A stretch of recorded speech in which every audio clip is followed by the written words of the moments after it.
I never thought I'd be the kind of person to post something like this online, but lately I've been losing sleep, and no one around me seems capable of giving an honest opinion. So here it goes. 4 years ago, I was a 27-year-old music teacher living in a small coastal town in Oregon. I wasn't rich, but I was proud of the life I'd built. I had a modest apartment, a steady job at a local arts school, and a girlfriend named Tessa. We'd been together for nearly 2 years. She was spontaneous, funny, and loved making short films with her friends. I thought she was the love of my life. Everything started to crumble one rainy Thursday. I came home early from work to surprise her with takeout from her favorite Thai place. Instead, I walked in on her sitting on the couch, laughing, too close, with one of her crew members. His shoes were still wet from the rain, and her hair was tousled like she'd been running her hands through it. It wasn't explicit, but the tension in that room could have cut glass. When I confronted her, she didn't deny it right away. She went quiet. And that silence was all the confirmation I needed. I told her to leave. She cried, begged, said it was just emotional, not physical, that I was overreacting. But I was done. I packed her things into a suitcase and asked her to pick them up the next morning. That night, I texted my mom. I told her I'd ended things with Tessa and that I was heartbroken. My parents had always liked her, especially my mom, who thought Tessa was artsy but kind. I didn't want to explain everything yet, so I kept it vague.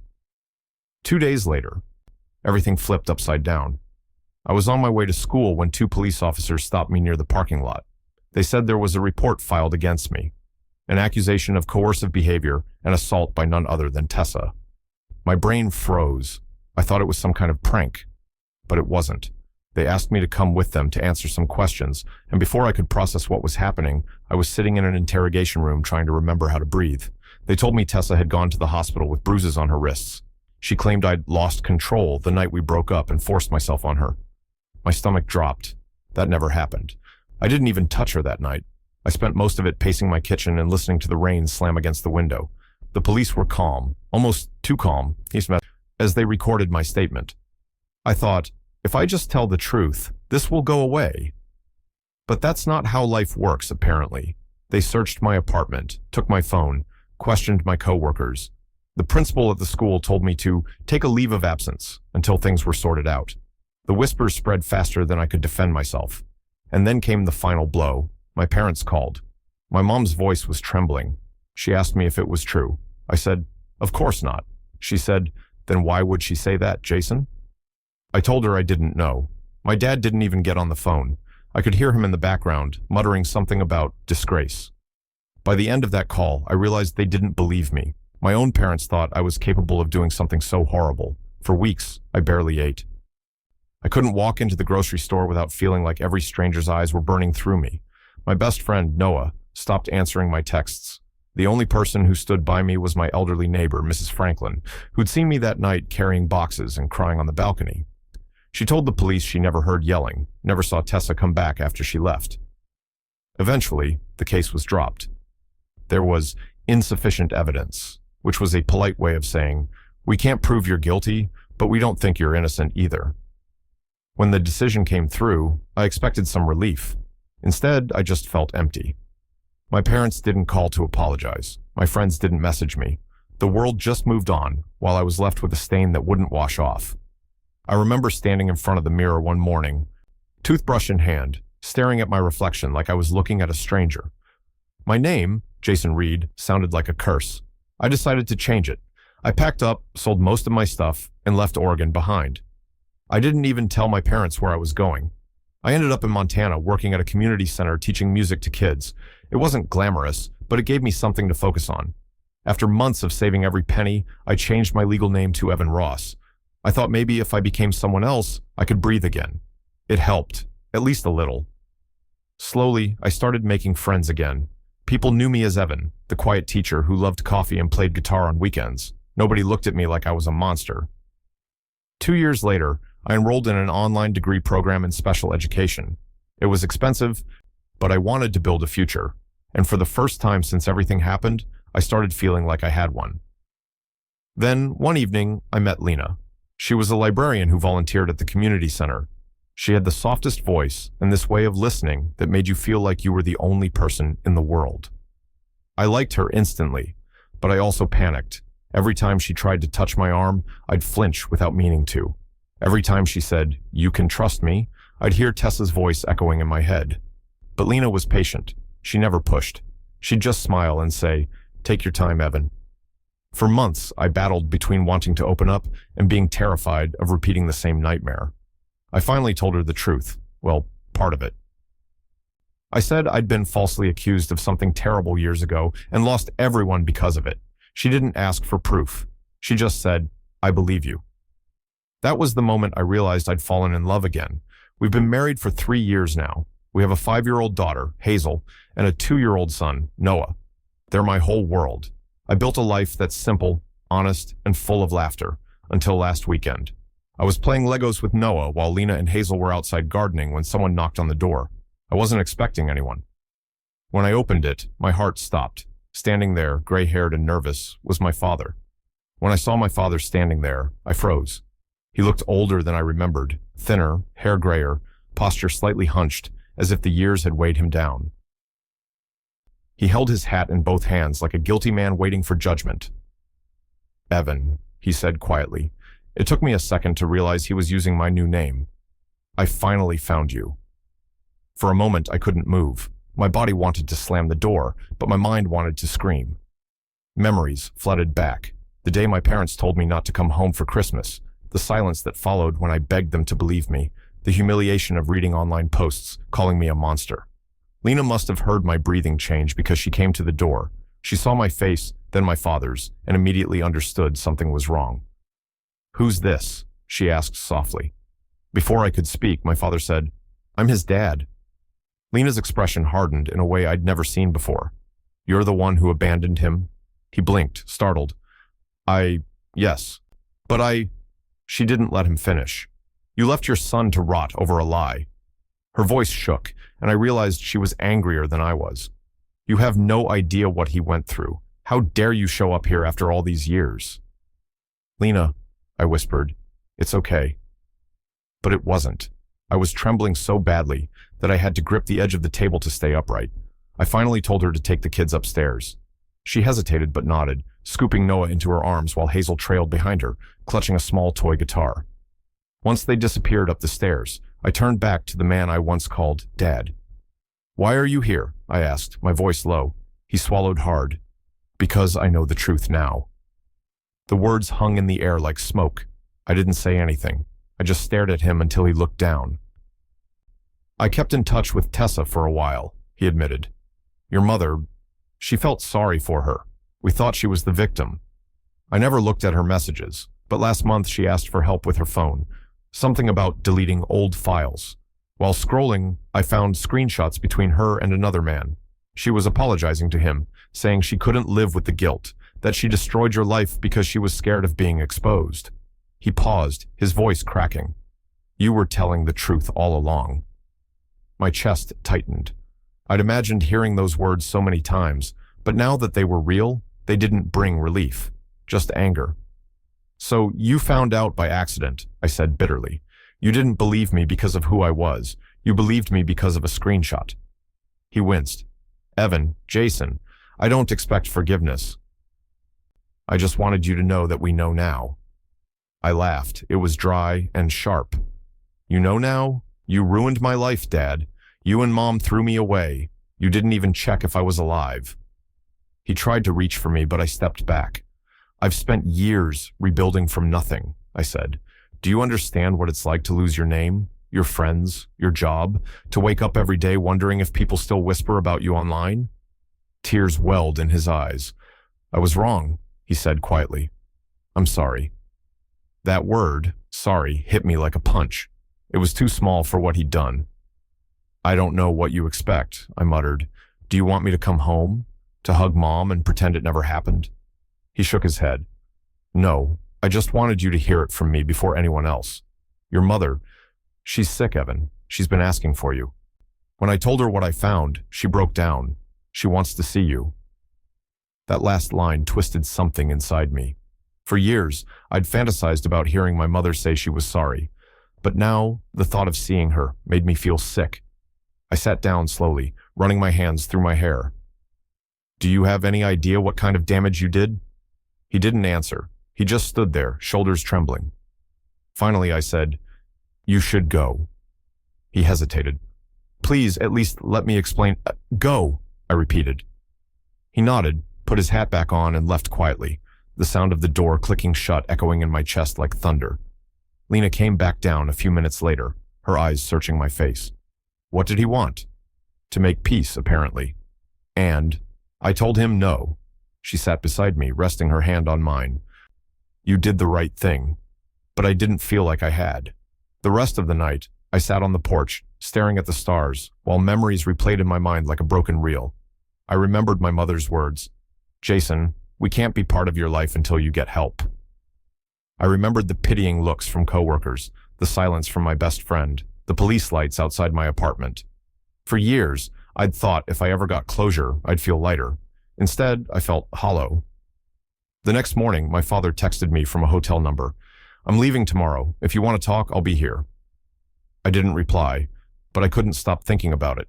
Over the next few days, I barely slept. Lena tried to distract me with small trips and time with the kids, but every quiet moment brought the same question. Should I meet him again? Was forgiveness strength, or was it betrayal? To myself, to the man I'd become. I'd spent years building a life around silence. Maybe it was time to speak one last time, to finally close that door forever. I picked up my phone and texted him back. "I'll come by tomorrow morning." The next morning, I drove to the hotel with a knot in my stomach so tight it hurt to breathe. The highway was almost empty, and the mountains were covered in mist. Every mile closer made me question if I was doing the right thing. When I parked, I sat there for 10 minutes, just staring at the steering wheel, fingers tapping, heartbeat pounding in my ears. My father opened the door before I could even knock. He looked startled, as if he didn't believe I'd actually come. The room smelled like stale coffee and cheap air freshener. "Thanks for coming," he said quietly. "Let's make it quick," I replied, staying near the doorway. He nodded, sitting down on the edge of the bed, hands clasped together. "I know I don't have the right to ask for your time, but there are things you should know, things your mother never told you." I didn't sit down. I just folded my arms. "Like what?" He hesitated. "After you left, your mom couldn't handle it. She believed Tessa completely. She thought she was protecting the family name. She told everyone we needed to distance ourselves from you until the investigation was over." I clenched my jaw. "That wasn't distancing. That was abandonment." "I know," he whispered, and I went along with it. I thought it was temporary, but after the police dropped the case, she couldn't accept that she might have been wrong. She said that even if it wasn't proven, there had to be a reason for Tessa's bruises. She convinced herself you were just lucky to get away with it. I didn't have the courage to argue with her. "I failed you, son." There was that word again, son. It felt foreign coming from him now. He reached into his pocket and pulled out a small flash drive. "This has the screenshots, the messages between Tessa and that man. I printed them too." He opened a folder on the table. "She told him she panicked when you found out about the affair. She said she wanted to ruin your reputation so that if you told anyone, no one would believe you. Her words, not mine." I didn't touch the folder. "Why are you showing me this? I don't need proof anymore." "Because I think you deserve to see it with your own eyes. And because," he sighed, "your mother wants to talk to you before it's too late." I frowned. "What do you mean?" "She was diagnosed with heart failure last year. It's getting worse. She's been asking for you." I turned away, staring out the hotel window. "Now she wants me because she's dying?" "She wants to apologize," he said. "She cries every day about it. She says she should have protected you." A long silence filled the room. All I could hear was the hum of the air conditioner. I finally said, "You both had years to reach out. Why now?" He looked at me with red, tired eyes. "Because she's afraid she won't get another chance. And maybe I'm selfish for asking, but if something happens to her and you never see her again, will you be able to live with that?" The question hung there, heavy. I didn't answer. I picked up the flash drive and stared at it. The weight of it in my hand felt symbolic, like a key to a door I didn't want to open. After a moment, I put it back on the table. "I don't know what you expect from me," I said quietly. "I've moved on. I have a wife, kids, a life. I don't need to reopen this." "I'm not asking you to," he said quickly. "I just wanted you to have the choice. You deserve that much." Something about his tone stopped me from walking out. For the first time, he sounded less like a coward and more like a man who had been living in silent punishment. I took a deep breath. "I'll think about it," he nodded. "That's all I can ask." When I got home, Lena was sitting on the porch swing with a cup of coffee. She looked up as I pulled in. "You went, didn't you?" "Yeah." "How was it?" "Worse than I thought, better than I expected." She tilted her head. "That's vague even for you." I sat beside her and told her everything. The flash drive, my mother's illness, the messages, the apology. She listened without interrupting, her eyes full of empathy, but also concern. "Do you think you'll go see her?" she asked. "I don't know," I admitted. Part of me wants to scream at her. Another part just wants to forget they exist. Lena reached out and took my hand. "You don't owe them forgiveness, Evan. You owe yourself peace. If facing them helps you sleep better at night, do it. If it opens old wounds, don't." That night, I couldn't sleep again. I kept thinking about my daughter, Hazel, about what it would mean if one day she came to me crying, saying someone had hurt her, and I didn't believe her. The thought made my chest ache. And then I thought about being in my parents' shoes. What if one of my kids grew up, made a mistake, or was accused of something terrible? Would I turn my back on them too? I realized that was the cruelest part of all. My parents hadn't just broken my trust, they'd broken my understanding of what family meant. At 2 a.m, I went into my office and plugged in the flash drive. The folder popped up instantly. I didn't even want to read, but curiosity won. There they were, screenshots of messages between Tessa and some guy named Ian. "I can't live with this anymore," she wrote. "He didn't do anything. I just freaked out when he found out about us." "Then tell someone," he replied. "I can't. They all believe me. If I admit it now, I'll lose everything. It's too late." There were dozens of messages like that, full of guilt and denial. Reading them made my skin crawl. It wasn't vindication. It was rot. The next morning, I called my father. "I'll come see her," I said. He didn't speak for a second, then whispered, "Thank you." I didn't do it for him. I did it for me, because for once, I wanted to end this on my terms. It had been almost 6 years since I last saw the Oregon coastline. Driving back felt like reopening an old wound. The same streets, the same salt in the air, but everything slightly smaller, emptier. I used to love that town. Now, every corner reminded me of what it took from me. My father met me at the airport. The moment I saw him holding that awkward paper sign with my name, I almost turned around and left. But I didn't. He tried small talk, asking about my kids, my job, my new life. I gave him short answers. The car ride was silent except for the sound of rain tapping the windshield. Somehow, the rain always seemed to follow me. We pulled up to my parents' old house, the one I grew up in. The garden was overgrown, the shutters fading, the porch steps cracked. I used to mow that lawn every summer. I stood there, hands in my pockets, staring at the place that had once meant safety. Now it just looked like a museum of betrayal. When we walked in, the air smelled like lavender detergent and old photographs. My mother was sitting in her armchair, a blanket over her legs, an oxygen tube trailing along the floor. Her hair was thinner, her skin pale, but her eyes, those sharp green eyes, were the same. She looked at me and started to cry. "Oh, Jason, Evan, I don't even know what to call you anymore," she whispered. "Just Evan," I said. My voice came out steadier than I felt. She held out her hand, trembling. "I've been waiting so long to see you. I wanted to call 1,000 times, but I was too ashamed." I didn't take her hand. "You should be," I said quietly. "You left me when I needed you most." Her face crumpled, and she covered it with her hands. My father hovered behind me, unsure whether to intervene. I sat down across from her, keeping my distance. "I thought I was protecting the family," she said between sobs. When she came to us crying, I believed her. Everyone did. I didn't know what to do. I panicked. I clenched my fists. "You didn't even ask for my side. You just erased me." "I know," she said, "and I've paid for it every day since." "Not as much as I did." She didn't argue. She just nodded slowly, tears rolling down her face. I don't know how long we sat there, minutes, maybe hours. Eventually, my father suggested tea, and I almost laughed. Tea, like this was some polite family reunion instead of a reckoning. Then I heard a familiar voice from the hallway. "Evan?" It was my younger brother, Luke. He'd been 16 when everything happened. Now he was taller, broader, with a trimmed beard and cautious eyes. He stepped into the room like someone walking into a crime scene. "I didn't think you'd actually come," he said. "Neither did I." We stood there, two strangers connected by DNA and years of silence. He was the first to move, pulling me into a hug I didn't expect. "I tried to reach you, man," he said against my shoulder. "Hundreds of times. My messages kept bouncing. I thought you hated me." I pulled back. "I never got any messages." His eyes widened. "Mom, did you block him?" My mother looked away, guilty.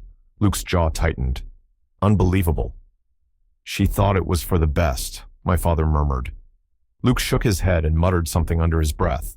For a long moment, no one spoke. Then my mother whispered, "She's here too." My heart stopped. Who? Tessa. The name alone made me feel sick. She's been seeing a therapist," my mother continued. "She wanted to come apologize in person." I stood up so fast, the chair scraped the floor. "You invited her here?" "She insisted," my father said quickly. "We didn't think you'd agree otherwise." "Damn right I wouldn't." Before I could storm out, there was a knock at the door. My mother looked desperate. "Please, just let her say her piece." I wanted to leave, but something inside me, maybe curiosity, maybe pride, made me stay.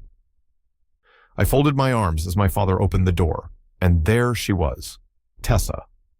Time had changed her, but not enough. She was still beautiful in that delicate, untrustworthy way. Her hair shorter now, her eyes tired. She looked at me like someone looking at a ghost. "Evan," she breathed, "you look different." "Yeah," I said flatly. "Freedom tends to do that." She flinched but didn't look away. "I deserve that. I deserve worse." No argument here. My father motioned for her to sit, but she stayed standing. "I don't expect you to forgive me," she said quickly. "I just need to tell you how sorry I am." I laughed quietly. Sorry doesn't bring back 6 years of my life. "I know," she said. "You have no reason to believe me, but I was scared. I didn't plan any of it. When you confronted me, I panicked. I thought if I made myself the victim, I could escape the truth. I hated myself every day after. I tried to fix it, but I was too cowardly." My voice rose before I could stop it. "You ruined me. Do you have any idea what that's like? I lost everything. My job, my name, my parents, my friends. You destroyed me because you were scared." She burst into tears, shaking her head. "I know. I don't deserve your forgiveness. I just needed you to know I never stopped feeling guilty." "You think guilt makes it better? You think that's justice?" She wiped her face with her sleeve. "No, but maybe hearing it from me helps you move on." That line hit something deep, because she was right. Hearing her admit it didn't heal me, but it freed me. It gave shape to the shadow that had haunted me for years. I took out my phone and opened my gallery. "You want to know what moving on looks like?" I said. I showed her photos of Lena, of Hazel and Noah, the 4 of us at the lake. Hazel's first piano recital, Noah holding a paper guitar he made for me. "This is what you cost me," I said, "and you don't get to touch any of it." She nodded through her tears. "I understand." "Good," I said, "because this, right here, is the last conversation we'll ever have." And with that, I turned around and walked out. Outside, the air smelled of rain and pine. My hands were shaking, but for the first time in years, I didn't feel like a victim. I felt like someone who had finally closed the book. I didn't sleep that night. The hotel bed was stiff. The air conditioner hummed too loudly, and my thoughts wouldn't stop racing. I kept seeing their faces, my mother's guilt, my father's regret, my brother's helplessness, and Tessa's tears. It all swirled together like a storm that refused to fade. At around 4 in the morning, I got up, poured myself a cheap cup of instant coffee, and sat by the window. The town outside looked exactly as it did the night I left. Quiet, misty, and unbearably small. I realized something then. I hadn't come back for them. I'd come back to bury the version of me they killed. Around mid-morning, my father called. "She wants to see you again," he said. His voice was trembling. "She's not doing well today." I hesitated. Part of me wanted to leave without another word. But another part, the one that still remembered bedtime stories and piano lessons and her smile on my graduation day, couldn't. "Okay," I said, "I'll come." When I arrived, the house was eerily quiet. Luke met me at the door, his expression serious. She's been asking for you since sunrise, he said softly. Dad's with her now. I walked down the hallway, each step heavier than the last.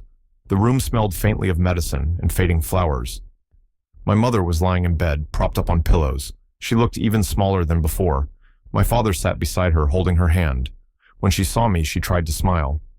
You came, she whispered. I did. I wasn't sure you would. Neither was I. She reached for me again, her hand trembling. This time, I didn't pull away. I sat beside her, careful not to disturb the tubes and wires. I don't expect you to forgive me, she began, her voice thin and uneven. But I need you to know that not a single day has gone by that I haven't regretted what I did. I looked down at her fragile hand in mine, the same hand that used to guide me across the street when I was a child, the same one that slammed the door on me when the world turned against me. I believed you loved her more than you loved me, I said quietly. That's what it felt like I wasn't your son anymore, just a shame you wanted to hide. Tears filled her eyes. You're right. I failed you in every way that mattered. I let fear decide what love should have. I needed you to fight for me, I said, just once. To say, I know my son, he wouldn't do that. That's all it would have taken. She nodded slowly. I know, and I didn't, and I can't undo it. Silence settled between us, not angry, but heavy. For the first time, I didn't feel rage, just sorrow, a dull, aching grief for the years we'd lost and the love that never stood a chance against cowardice. I saw her, I said after a while.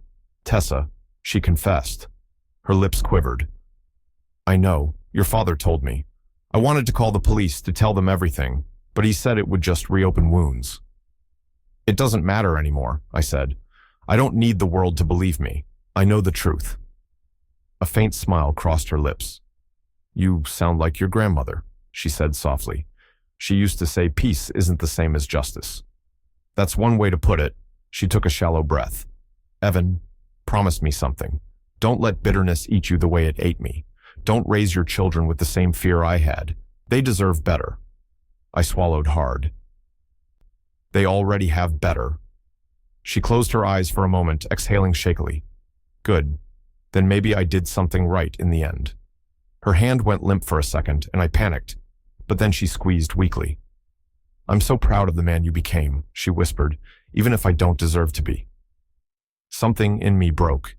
Years of anger, shame, and loneliness came rushing out in a single breath. I leaned forward and whispered, I forgive you. The words came out before I could stop them, and strangely, they didn't feel like surrender. They felt like release. She smiled faintly, a tear sliding down her cheek. Thank you, she murmured, her voice barely audible. I stayed with her for another hour, talking about little things. Hazel's laugh, Noah's drawings, Lena's kindness. She asked if she could see a picture. I showed her one on my phone, both kids covered in chocolate after baking cookies with Lena. My mother smiled, eyes glistening. They look happy, she said. They are. When I stood to leave, she whispered, Please tell them about me one day. Not the worst parts, the good ones. I nodded. I will. My father walked me to the door. His eyes were red, but he didn't cry. She's been waiting for that forgiveness for years, he said softly. I didn't do it for her, I replied. I did it for me.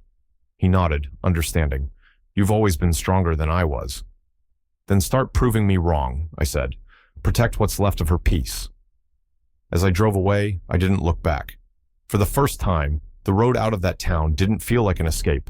It felt like freedom. When I got home 2 days later, Lena met me at the airport.